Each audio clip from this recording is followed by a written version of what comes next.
Alors, chers amis traders, bonjour ou bonsoir, dépendamment de l'heure à laquelle vous voyez cette vidéo, cette petite vidéo très rapidement sur laquelle je souhaite me prononcer sur un sujet qui revient assez souvent, c'est-à-dire le style de trading adéquat pour gagner de façon régulière et de façon constante sur les marchés financiers, d'accord? Alors, mon nom est François Ablé, vous me connaissez maintenant.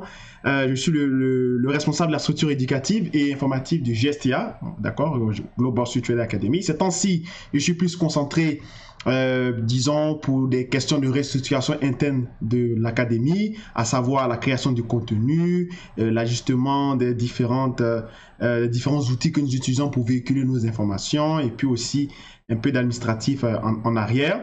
Donc, je passe moins de temps sur les marchés financiers, mais je suis les marchés financiers quand même de très près, d'accord, dans un angle plus ou moins analyse, mais pas pratique sur les marchés, d'accord. Il arrive souvent comme ça de temps en temps que je m'éclipse des marchés parce que, bon, on peut pas être partout à la fois, et puis le trading est un job, n'oubliez jamais ça, c'est un job, il faut être vraiment présent et il faut être concentré sur ce qu'on fait, d'accord. Avant de répondre à cette question, je veux prendre d'abord 2 minutes pour vraiment vous remercier du fond du cœur. Tous ceux qui m'écrivent, qui m'envoient des messages, qui s'abonnent, qui like, qui font, en fait, qui sont engagés avec, on va dire, avec le projet du GSTA, qui est donc la vulgarisation des concepts souvent très techniques, théoriques, universitaires. Vous savez que depuis que nous avons commencé nos activités, depuis l'automne 2017, d'accord, c'était les premières vidéos du GSTA, c'était à l'automne 2017. Nous sommes tout de suite inscrits dans cette logique-là de vraiment de former professionnellement de former professionnellement tous ceux qui aspirent à devenir des traders, donc de leur donner le bagage adéquat, l'information financière, d'accord, pour pouvoir réussir de façon simple et aisée sur les marchés financiers, d'accord. Donc, évidemment, c'est un travail qui demande beaucoup, d'accord, beaucoup au niveau de la pédagogie, au niveau de la recherche, au niveau aussi de la pratique, parce que vous voyez, j'ai à peu près 250 vidéos au total, tant sur TradingView, sur YouTube, sur la page Facebook, et parmi ces 250 vidéos, il y a au moins à peu près une trentaine, voire quarantaine de vidéos de live trading, parce que ce sont des sessions où j'enregistre pour vous montrer un peu on va dire, dans les conditions dans lesquelles je travaille. Et tout ça, c'est pour amener les traders particuliers ou les traders indépendants, parce que trader particulier, ça fait un peu péjoratif, d'accord, d'apprendre les marchés financiers, d'accord. Donc, et au-delà de ça, nous avons mis des services de coaching. Bon, je n'aime pas trop le thème coaching, mais bon, vous voyez ce que je veux dire, mais service d'accompagnement. Moi, je parle plutôt d'accompagnement spécialisé, d'encadrement. J'ai mis des services de recherche financière, d'information financière, donc qui rejoint un peu le travail que je faisais lorsque j'étais analyse fondamentale junior en salle de marché. Donc, c'était de vous donner des stratégies de marché, des stratégies macroéconomiques et aussi techniques, d'accord. Et puis, le cours, donc le cours complet, le GTP, donc Global Trading Programme, qui est en relooking, et on va revenir très bientôt pour ça, d'accord. Donc, je tenais à dire merci sincèrement du fond du cœur. Tous ceux qui ont écrit, j'ai vu des commentaires, vraiment, ça fait vraiment plaisir et c'est vraiment touchant. Je vous serai toujours reconnaissant. Le GSR vous sera toujours reconnaissant de par ma voix. Je tiens à remercier spécialement des amis, des gens que j'ai à cœur, comme par exemple Mickaël Mouko, Sébastien Lebon, que vous connaissez, qui est vraiment un trader assez exceptionnel, hein. Il n'y en a pas beaucoup de gens comme ça. Je tenais également à remercier mon ami Nelson Kandem depuis le Cameroun, qui est agronome, qui est ingénieur agronome. Donc lui, toutes les questions reliées à l'agriculture sont son dada, hein. Il en sait beaucoup de choses, d'accord. Et il est aussi trader. Donc vous voyez, il est complémentaire. Donc il peut utiliser disons, son bagage d'agronomie pour travailler aisément sur les marchés des matières premières, parce que il est encore une fois de plus, il est agronome, diplômé d'ingénierie agronome. Je tiens à remercier également Yanis Tata, donc, qui est un ami, est un proche, qui avait rejoint le GSTA en janvier 2018 et qui avait vraiment un peu de mal justement à décoller. C'était des performances en dents de scie. et maintenant qui affiche des scores ahurissants. Vous avez vu le message qu'il a laissé sur la section avis, d'accord? C'est sa performance qu'il a réalisée seulement pour le mois de juillet de 20%. C'est bon, il n'y a pas beaucoup de gens comme ça. Moi-même qui a été à un moment donné son formateur, c'est quand même, je pense qu'il m'a nettement dépassé. Voilà, il m'a nettement dépassé. Il fait vraiment de très très belles choses, d'accord? Et cette courbe-là est assez significative parce que elle est représentative d'à peu près 80 positions prises. Donc, ce n'est pas 2 positions prises ou 3 positions prises, c'est quand même 80 positions. C'est pas mal, c'est pas mal. Et vraiment, c'est un très grand bravo à tous et à toutes. Tous ceux qui aiment le GSTA, tous ceux qui sont dans notre vision, d'accord? Et vous savez que nous, bon, contrairement aux autres, nous ne faisons pas de tapage et nous ne sommes pas là pour gagner de l'argent sur les particuliers, mais puis nous sommes là plutôt pour gagner de l'argent sur les marchés financiers, d'accord? Notre cible, nous avons affaire aux marchés financiers, nous n'avons pas affaire aux traders indépendants. Nous sommes là pour vous aider plutôt à devenir comme nous, à gagner facilement. Gagner sur les marchés financiers, pour moi, n'est plus un challenge. J'ai dépassé ce stade, je suis maintenant à un niveau où nous sommes plus à la recherche de constitution d'un capital conséquent afin d'ouvrir des salles de marché, d'accord, avec des gens avec qui nous avons travaillé, qui nous avons côtoyé, et puis, disons, leur donner cette possibilité de travailler avec nous et de fructifier au maximum nos capitaux, d'accord? Telle est donc notre vision et notre projet qui est en train de se dessiner. Et on croit fermement que ça sera disponible d'ici 2020-2021 pour Ottawa, d'accord? Ça sera la première salle de marché pour une école de trading parce que généralement ce sont plus des firmes d'investissement ou des banques et ainsi de suite. Voilà. Donc je tenais vraiment à vous dire merci.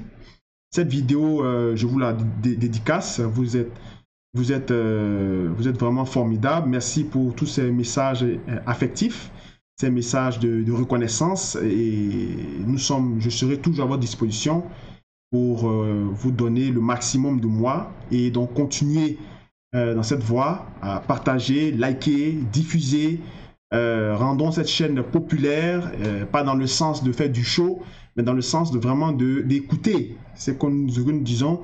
Quand on n'est pas d'accord, on dit on n'est pas d'accord et on explique pourquoi on n'est pas d'accord. Il ne faut pas être dans une logique de dénigrement comme certains qui font et qui sont là juste à tout prix pour gagner de l'argent, qui font du business. Parce que comme je vous le dis souvent, quand on fait du business, il y a toujours un gagnant, il y a toujours un perdant. Si eux, ils gagnent, donc c'est qui le perdant? Donc la réponse, je vous laisse donc deviner cette réponse, mais je crois qu'elle est assez évidente, comprenez? Bon, je fais donc cette intervention après donc cette petite dédicace pour parler du style de trading. Vous savez, moi, je n'ai jamais caché, mon point de vue. Certains vont vous dire des choses que vous voulez entendre, vont vous montrer des choses que vous voulez entendre parce qu'ils ont un but. Leur but, c'est de vous vendre quelque chose en fait qui ne sert à rien, d'accord? Moi, je vous dis, ne cherchez pas à être ni un scalper, ni un day trader, ni un swing trader. Cherchez à être un trader. Comprenez? Parce que le trader, c'est quelqu'un c'est un technicien de marché, d'accord? C'est comme si vous êtes en train de dire, je prends l'exemple sur le football, le soccer, parce que j'aime beaucoup le soccer. Supposons par exemple que vous me dites que, disons, Maradona, il prend le ballon et puis il va chercher à éliminer, d'accord, tous les défenseurs qui vont venir avec un crochet. Est-ce que vous pensez que c'est réaliste? Il peut réussir une fois, il peut réussir 2 fois, il peut réussir 3 fois, il peut même réussir 4 fois ou 5 fois, mais il ne peut pas réussir ça tout le temps dans sa saison. C'est impossible. Vous comprenez? Il va se faire bloquer à un moment donné. Et quand il va se faire bloquer, peut-être que ce sera le moment où son équipe va encaisser le but. Vous comprenez? Et ça va irriter tout le monde.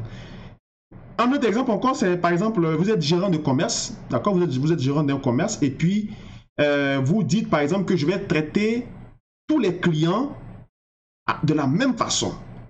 C'est pas possible parce qu'il y a des clients avec lesquels vous devez être lent, on va dire, très détaillé, vous devez prendre votre temps, d'accord? Et puis il y en a, ça va être rapidement, d'accord?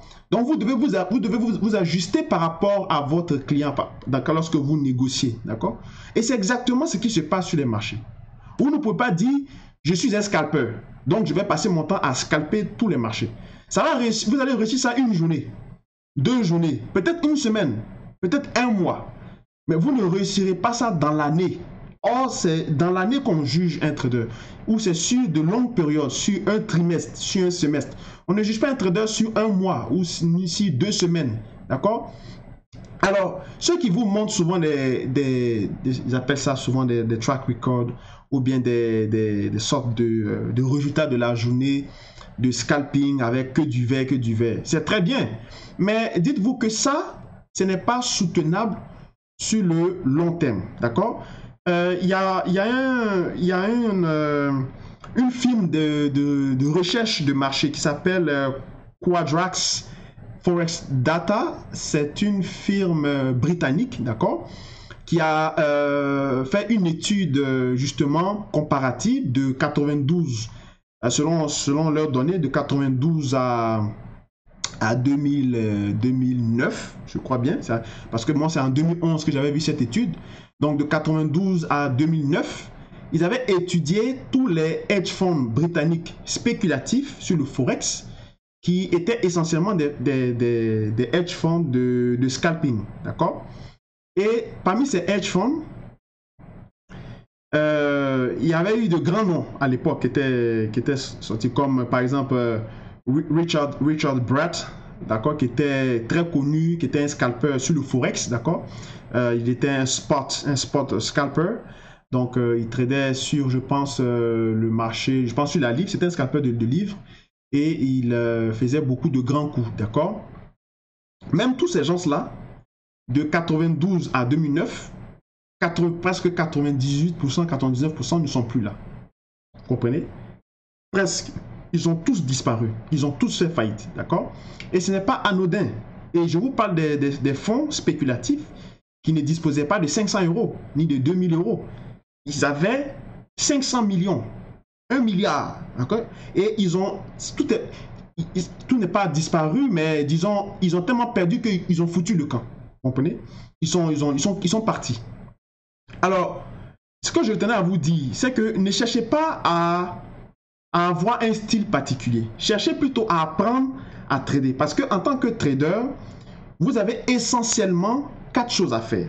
Il n'y en a pas plus. 4 choses à faire. Vous devez d'abord, en premier temps, savoir ne pas perdre d'argent.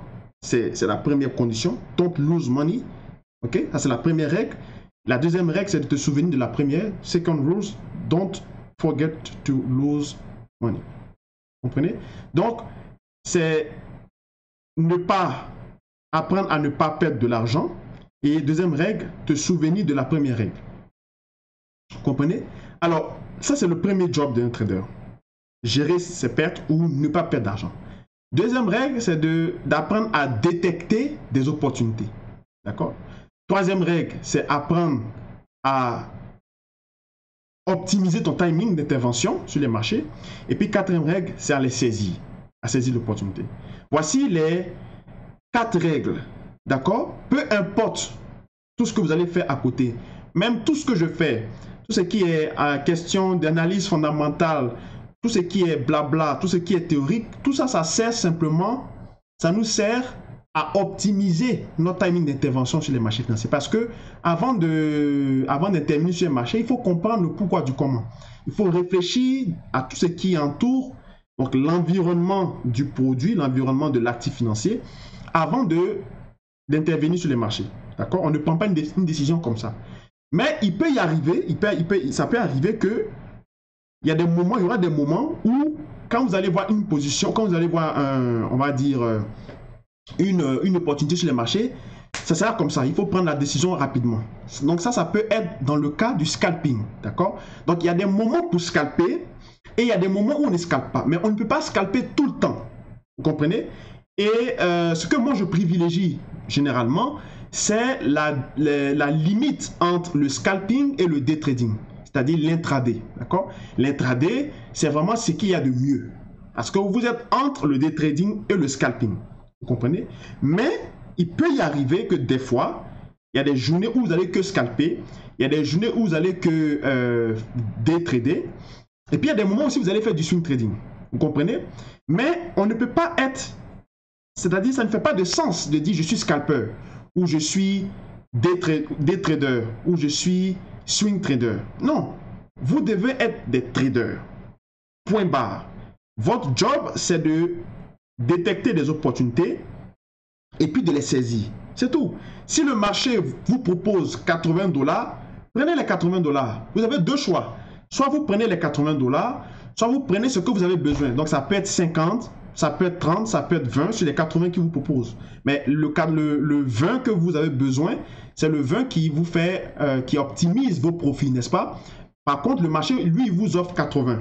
Comment on fait pour savoir si le marché offre 80 pips ou 50 points ou 60 points? Ça, je l'apprends dans ma formation. Je ne peux pas le dire dans cette vidéo. Mais mes étudiants, ils savent comment. D'accord? Ce n'est pas si compliqué que ça. D'accord? Donc, il y a des moments où le marché va vous proposer 80 pips. Vous les prenez ou vous prenez le maximum que vous pouvez en tirer ou vous prenez simplement ce que vous avez besoin. Ça s'arrête là. D'accord? Mais si le marché vous propose 80, pourquoi vous allez chercher 100? Parce qu'ici, on raisonne en termes de probabilité.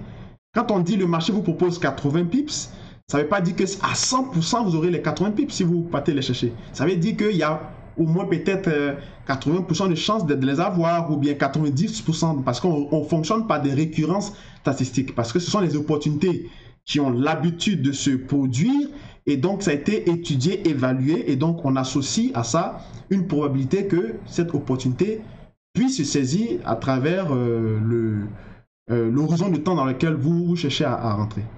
Il y a des gens qui font souvent aussi cette erreur-là d'analyser un marché en daily et ils veulent prendre des positions en 1 minute. Vous comprenez? Ça, ce n'est pas bon. Vous comprenez?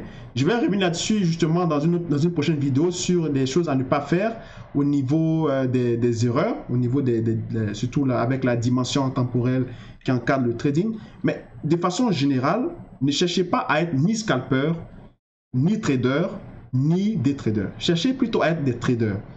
Le trader, c'est celui qui est là pour détecter les opportunités, les saisir, optimiser son timing d'intervention et surtout, apprendre à ne pas perdre d'argent.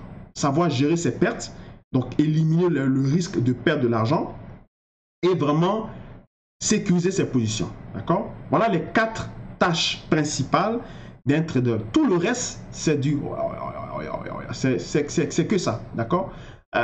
Si vous maîtrisez ces 4 tâches principales, vous allez faire long feu sur les marchés. D'accord? Alors, je vais m'arrêter là. Je crois que j'ai été assez clair. Si ce n'est pas le cas, faites-le savoir, s'il vous plaît, en dessous de la vidéo, à travers les commentaires. Mettez votre point de vue. C'est toujours intéressant de vous lire. Sinon, likez-la. Mettez un gros pouce pour booster la vidéo. Diffusez-la au maximum. Partagez-la, d'accord, sur les différents espaces pour qu'on puisse gagner en popularité. Et n'hésitez pas à m'envoyer vos questions, vos recommandations et tout ça.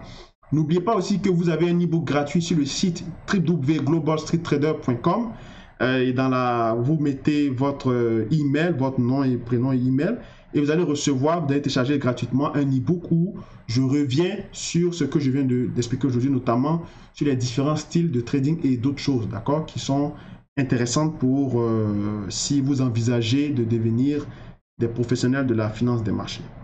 D'accord? Donc, merci encore d'avoir suivi cette petite intervention. Portez-vous bien, passez un bon week-end surtout, et puis on se retrouve pour d'autres émissions. C'était donc François Blé avec Gestia Canada. Merci encore. Au revoir.